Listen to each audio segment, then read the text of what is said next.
Dr. Bill Adams here, No Spin Live, and do we have a show for you today? We're going to be talking about the dancing surgeon and fatal consequences for a patient. And so this is a cosmetic surgeon, a dermatologist that had a patient death recently in Atlanta and maybe some other issues with surgical procedures.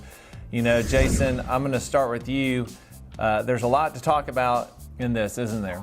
You're right. And we have four of us on, so we can kind of all break this up into different parts. So, let's just start with the fact that she's not a plastic surgeon doing surgical procedures.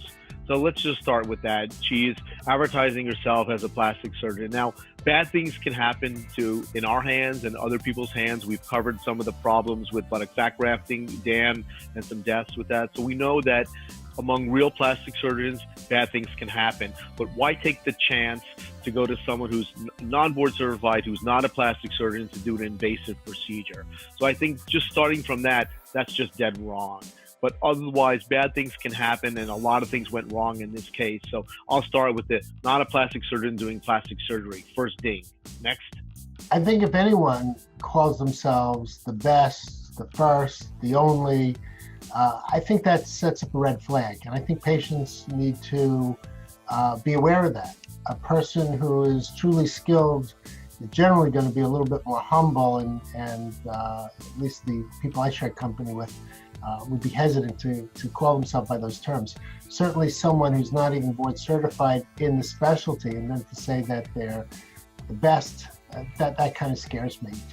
And when someone uses the term that they're a cosmetic surgeon rather than a plastic surgeon, that's almost like saying, well, I took a weekend course, or I taught myself, I did this because I didn't go through plastic surgery training. I'm not a plastic surgeon, but I want you to think I am a plastic surgeon, so I'm not going to tell you everything you really need to know. The whole thing's just deceptive. It's fraudulent.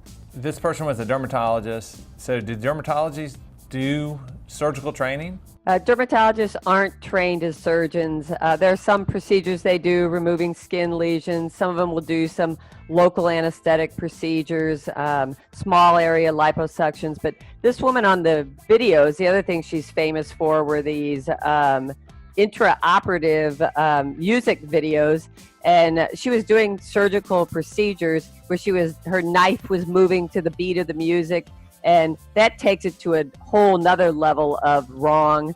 That in surgery you are paying attention to your surgery, not entertaining everyone around you. So there are dermatologists who are very well qualified to do procedures, but the level of procedures she was done, also her operating room, I would suspect was not accredited, because in one of the stories they said when they had to call 911, the elevators in her building did not fit a stretcher. So the paramedics had to carry the patient up and down the steps. So it's not only the surgeon, but the place where you're having surgery as well.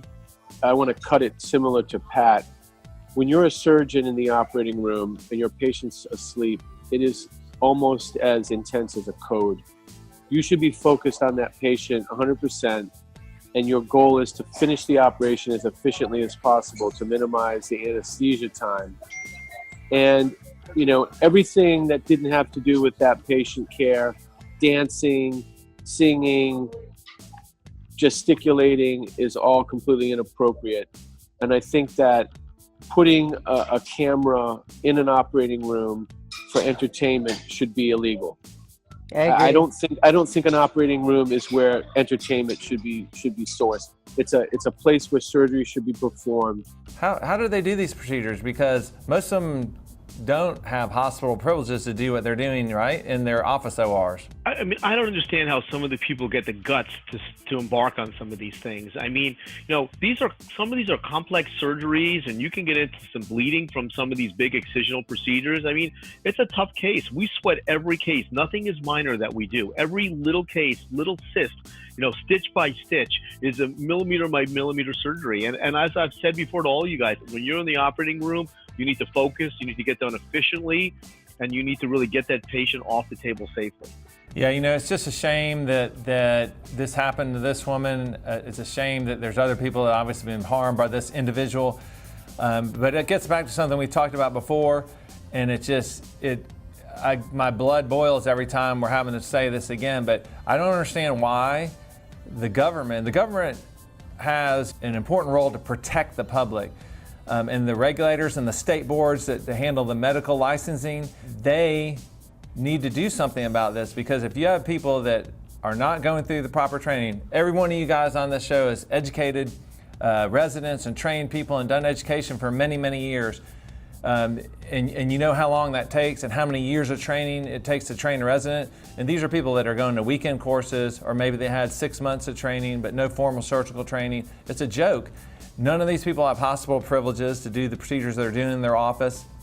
And that is a state, in my opinion, that's a state board issue. The state boards need to take control. They need to say you can't do procedures in your office that you don't have hospital privileges to do. And that would save countless lives.